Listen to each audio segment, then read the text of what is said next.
Now, a tax on junk food is being proposed by doctors in the UK and across Europe. The suggestion received strong support in a survey of GPs from each of the European national medical associations.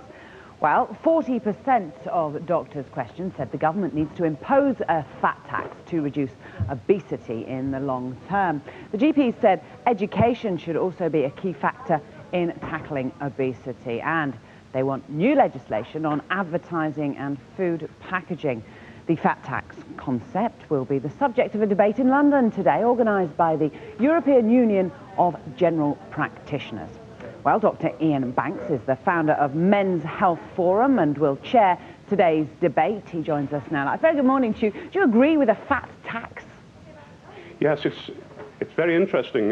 Medical Futures ran this on behalf of the European Union for General Practitioners.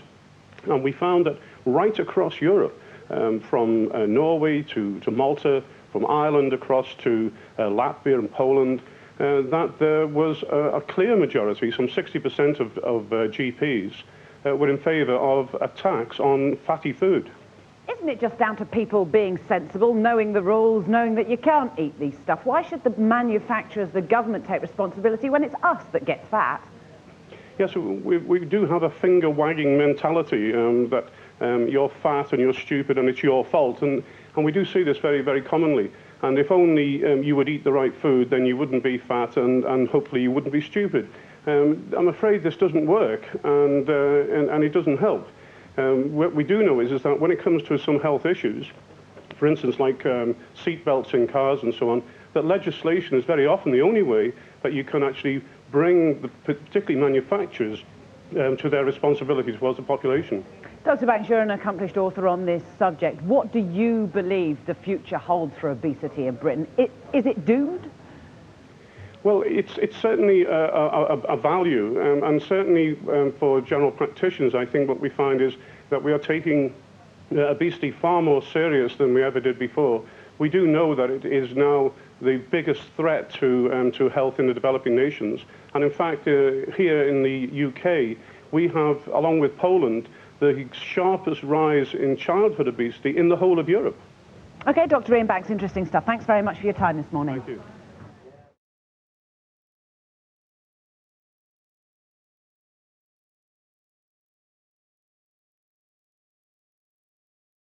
Now, as most of us know, losing weight can be an uphill battle, and with so many diets on the market, it's really quite hard to know which one is the best and has the desired long-term effect. Some GPs believe they've found the answer to deal with weight issues, and that's by putting a tax on unhealthy foods. But just how big is the problem? Here in the UK, 1 in 5 adults are obese. That's 22% of British men and 23% of women.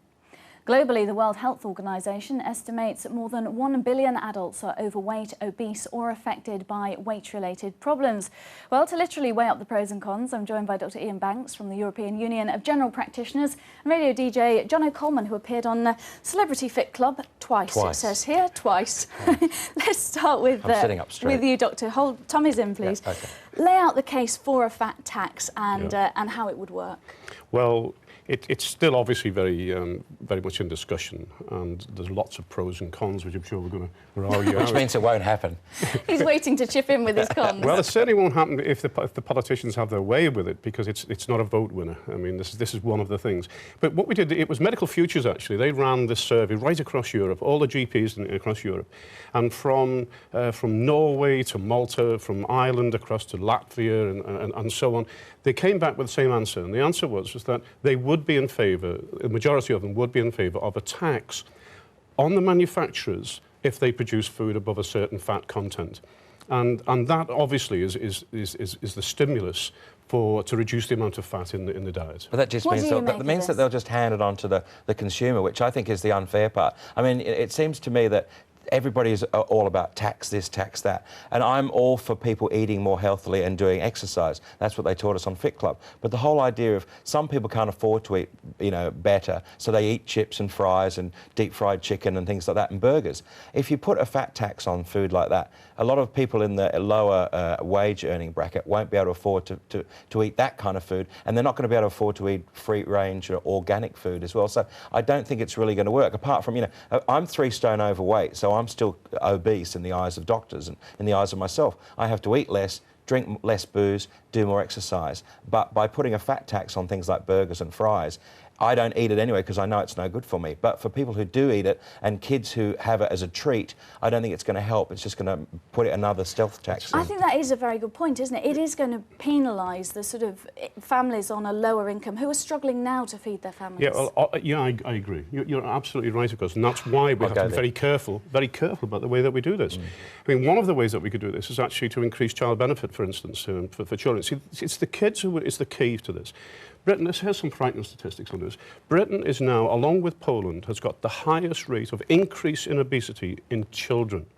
Now, we've just heard about the effects of power lines and so on. Actually, it has nothing compared to the impact of obesity on children. The WHO have worked out that for the first time ever, our children will have a lower life expectancy than their parents. I mean, I agree with that. These are the most frightening things. I've got 2 young children, and our whole family have to be careful about putting on weight and being fat kids. I was a fat kid, I became a fat adult. It is a cycle. So what can be done then? Well, I think we've all got to be better educated through school, through gymnasiums, through our general practitioners, about eating the right thing. And if you put food in, you've got to burn off the energy, you've got to do some exercise. Kids sit in front of TVs and computers too much these days. Jono, your weight battle has been very, well documented. Publicly and very well documented. Yeah.